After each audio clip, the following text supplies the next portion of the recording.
Hello guys and welcome back to the channel. Ty here with DIY Space, and today we will be unboxing and reviewing the all-new Amazon Fire TV Omniseries in the 65-inch. If you've seen our previous video, you realize that we've actually reviewed the 43-inch version of this same TV, but there are two key differences between this TV and the 43. The difference being this one supports Dolby Vision while the 43 doesn't, and this has a silver trim around it compared to the black on the 43. But is that Dolby Vision worth, is it significant enough for you to notice that, Amazon claims this gives you a cinematic experience. In this video, I'm going to show, we're going to stack them side by side and see if there's any major difference between the viewing quality with that Dolby Vision. Exact same TV, just that Dolby Vision support. So come with me and let's unbox this TV first and see what's inside the box.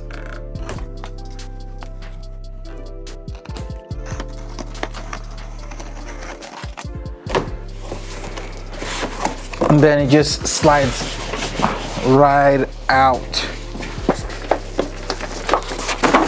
Now once we take out the big box, now we can see that it's actually well packaged for safety, and for safety of the TV.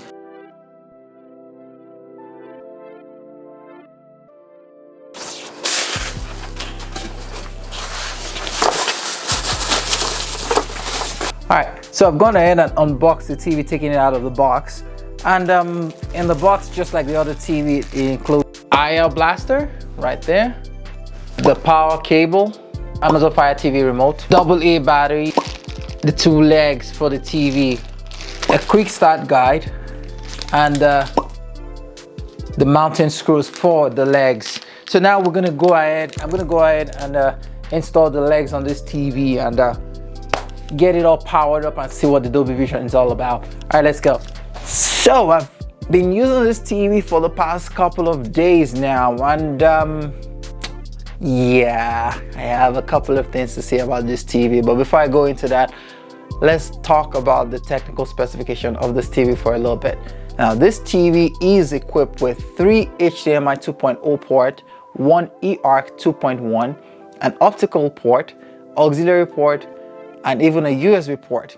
Now, for connectivity, it is equipped with an Ethernet port that's capable of speeds of up to 100 megabits per second, which that is, come on Amazon, seriously, why would you do that in this day and age? Even a Raspberry Pi comes standard with a 1000 megabits Ethernet port. You're talking about cinematic experience and full HD 4K content, and you can't even put a 1 gig port. That is disappointing. Moving on to the wireless feature on this TV. Now, this TV is equipped with Bluetooth 5.0 as well as Wi-Fi 5 for connectivity. So that, for those of you that want to use Wi-Fi, that should be more than sufficient enough for your 4K content as well. Now let's talk about the display on this thing for a little bit.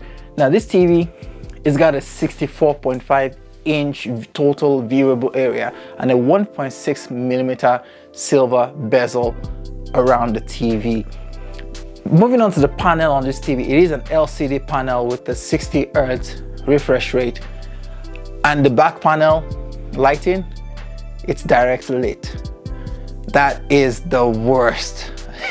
I never knew how bad a direct lit back panel is until my experience with this TV. Direct lit technology sucks. Now, the problem is with direct lit, you can't get true black on this TV. You can never get it. You're looking at the blacks here and they don't even look black at all. They look more silver, metallic. I can't even tell what the color is, because that definitely is not what the color should look like. Now, the thing is, I'm used to a full array dimming backlight technology, like on my Sony TV and on my Samsung TV that I use in my house right now. They have the full array dimming technology, so which means that basically what happens is these TVs are capable of dimming the lights in areas where there's black. So that way, when you turn off the light, what do you get? In a dark room, you get dark. You get that true dark. But with this TV, it is constantly having the light on all the time, so you can't get that true black. And that unfortunately also affects all the other colors as well. They all appear so washed out. So when you take a color and you put light on top of it, it starts to appear so grainy, overexposed kind of thing, right? So the quality is really bad. If you're someone that's looking for a TV for your cinema room, I know Amazon has claimed that this TV is a cinematic TV. It supports HDL10, 10 plus, HLG, Dolby Vision. Yeah, they put in all those numbers there, but in true reality, in true use case, true real life use case, those features are not showcased on this TV, in my own opinion. I don't think that this TV will be great for your cinema room. If you want something that's for watching your security camera feeds, right?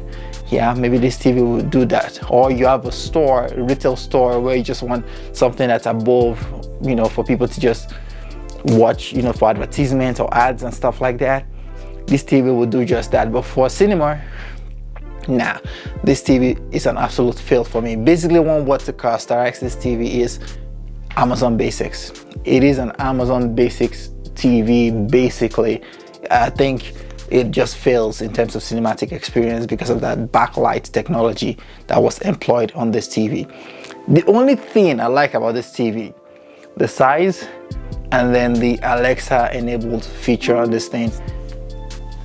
Come on, Alexa.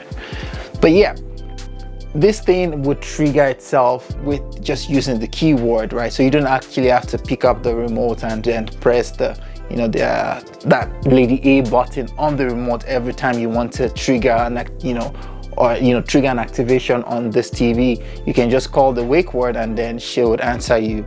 And then this gives you access to all of the Alexa libraries, right? So the same features you would get on your Alexa enabled smart speakers, you would get on your Alexa enabled smart speakers, right?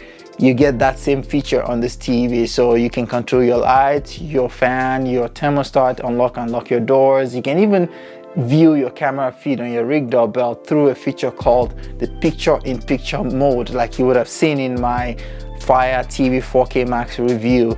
Same feature is on here since they're all running the same operating system, which is the Fire OS 7, I believe, or same features, right? I like that feature. It is very convenient, especially being in bed and watching TV, and then you can actually just tell it to skip the intro on typical Netflix series, right? Where you get that intro, you can tell it to skip it. You can tell it to fast forward, tell it to pause, play. You can even tell it to play content from any of your favorite streaming multimedia platforms like Netflix, Prime, Hulu, whatever. Just tell it and it would do just that as well. I really do love that feature, and I've really enjoyed it over the past couple of days, and I'm starting to love it. But I just can't get past the horrible quality of the display on this TV.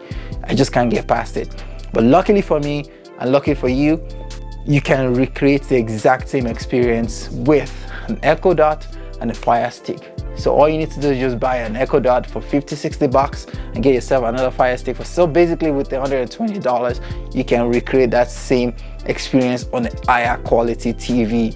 So for me, in my opinion, my recommendation to you is, if you're looking for a true cinematic experience, go out there and get a OLED display TV, one of those like the Samsung ones or the Sony ones, and then get yourself a Fire Stick 4K Max and pair it up with an Echo Dot. And then you can set up the old configuration using your Amazon app, and then you can do the same exact thing without having to do it from the TV itself. But yeah, besides that, it comes with the remote. Yeah, same typical remote, very flimsy. Yeah, this TV just screams low quality in my opinion. The entire back piece, the whole thing is like plastic all around it. It doesn't feel iron, doesn't feel premium. It feels very low grade, very low quality kind of TV. I'm disappointed, but this is Amazon's very first attempt at trying to get into the smart TV world, and hopefully in future iterations of this TV we might actually see better quality coming out of the TV. But for now, it is a thumbs down for me, and that pretty much wraps up my review of this TV. If you do like this content, make sure to hit the like and subscribe button down below. And did you get this TV, or are you planning on getting one? Drop a comment in the comment section. I'd like to read your comments and thoughts on this TV as well. and if it's something you're still going to consider. Thank you so much, and I'll catch you guys in the next video. Peace.